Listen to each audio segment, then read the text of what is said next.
Good morning, kiddos. Happy Tuesday, February 2nd. Let's get to our birthdays, announcements, shout outs, and all the fun stuff. Today, February 2nd, we have a birthday for Peyton Gazaway. Happy birthday, Peyton, and Sue Yuk Peon. Sue Yuk and Peyton, happy birthday to you two. I'm sorry it's so freezing cold. I hope you like the freezing, and I hope you get to pick something hot and comforting for dinner. I just feel like having soup. I'm so cold. Then we've got Urim Espinosa Adame. Happy birthday, Urim. Urim, I was Espinosa before I was Kinchin. Espinosa is my maiden name, so maybe we're cousins. Happy birthday to you, Urim. Shayar Hossein. Happy birthday to Shayar. Diovan Perez Bustamante. Happy birthday to you. And Amy Tran. Happy birthday, Urim.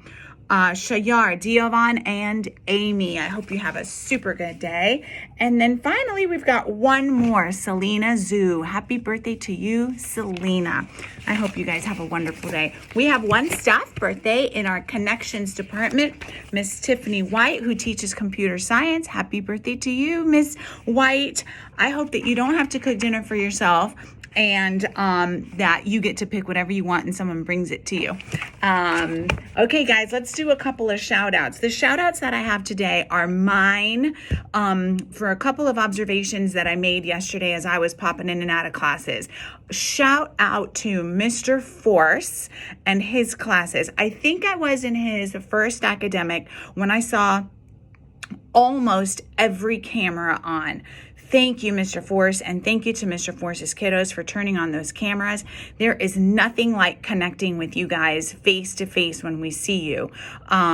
The experience of class is completely different when we can see your faces and we can connect.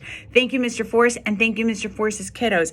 I saw the same thing in Miss Cronin's class. Thank you to Miss Cronin. I'm not sure which academic it was, but Miss Cronin had all those kiddos with those cameras turned on, and it was such an energetic and fun class because we were able to see all those faces. And the other shout out I have is for Miss Raderstorff. I was in Miss Raderstorff's class for a little while yesterday, and Miss Raderstorff, I gotta tell you, you are probably the most persistent teacher I've met. You were every 30 seconds. Let's go, kids. Where are you? I don't see your answers. Wake up. Calling kids out by name, letting them know that you were waiting for their answers, telling them they were going to be marked absent if they didn't participate immediately. You just didn't let up, and you didn't let your kiddos fly under the radar, and I appreciate that so much because it shows that you care and it shows that you have high expectations. So kudos, Ms. Raderstorff. Your class was awesome yesterday, and you're awesome every day. Okay, guys, important announcements. Do not forget this. I want to win this contest so bad because the bookmobile visit is the coolest event. Find any old library books from a public library or a school library, bring them to school or take them to any public library, and our school could win a visit from the bookmobile, which means everybody here gets a free, awesome book. They think that there are like 80,000 library books still out there somewhere, and they want to take these and give them to kids in need. So besides getting a bookmobile visit, we're also doing something really good for the community. So look for those books and bring them to school. Okay. Next week is going to be a very fun Spirit Week. The PBIS committee is putting on a Spirit Week for us next week, and it has a theme every day. We'll announce this on the morning announcements, and we'll put some posters up, but I just wanted to give you a heads up. Monday is Pajama Day. So many of you asked me for PJ Day, so there you go. Monday is Pajama Day at school. Tuesday is Red and Pink Day. Everything on your body should be red and pink on that day.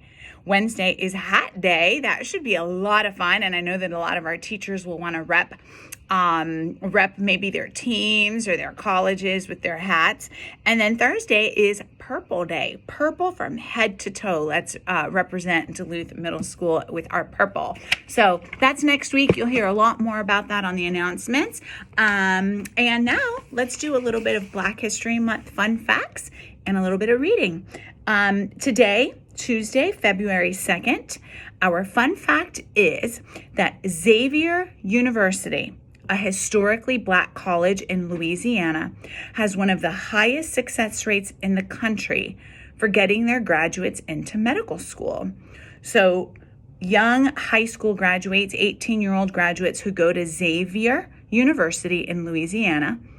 If they want to go to medical school, Xavier does a fantastic job of preparing them and getting them into medical school to become physicians. Thank you for that fun tip, Black History Month Committee. I love everything we're planning for the month.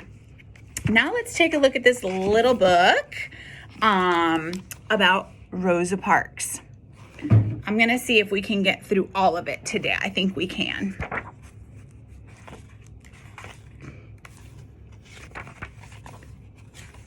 Sorry, guys.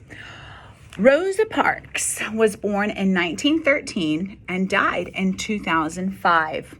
The story of Rosa Parks' life is the story of a very important bus ride.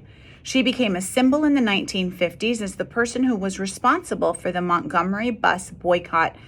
This happened because Mrs. Parks refused to give up her seat on a bus to a white person. When Rosa Parks was young, blacks and whites were segregated just about everywhere in the southern United States. Blacks could not sit in some parts of movie theaters as whites. They could not even drink out of the same water fountain in some public places. Bus and train companies segregated their vehicles. Whites got the best seats, and blacks had to ride in the back. Nobody provided school buses for black children. Rosa said, "The bus was among the first ways I realized there was a black world and a white world." Rosa Magali married Raymond Parks in 1932. At his urging, she finished her high school studies a year later. Both Rosa and Raymond were active in the civil rights movement. They joined the local branch of the National Association for the Advancement of Colored People. On December 1st, 1955, Rosa Parks was returning home from work. She refused to give up her seat to a white passenger. Rosa was arrested. A few days later, the Montgomery bus boycott began. One of the people involved in the boycott was Martin Luther King Jr. He was a pastor at the Dexter Avenue Baptist Church. Despite heavy rain, many blacks observed the boycott. They refused to ride the buses. Rosa Parks and her husband moved to Detroit, Michigan in 1957. After her husband's death in 1977, Rosa founded the Rosa and Raymond Parks Institute for Self-Development. During her later years, Parks received many honors for her work. In 2005, Rosa Parks died. She was 92 years old. When Rosa Parks died, the front seats of the Montgomery buses were pinned with black ribbons in her honor. Her body was placed in the rotunda of the U.S. Capitol in Washington, D.C. She was the first woman and only the second African American to be honored in this way.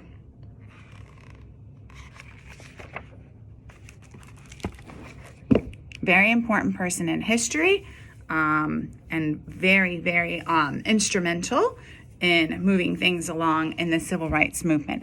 Thank you for listening. I hope that you have the most wonderful day. Please, please, please go to help sessions at 3:30. Your teachers are working so hard to get you extra help in help sessions. We need you to show up and do your part as well. You can do this. You will do this. We won't let you do otherwise. And we're here to support you every step of the way.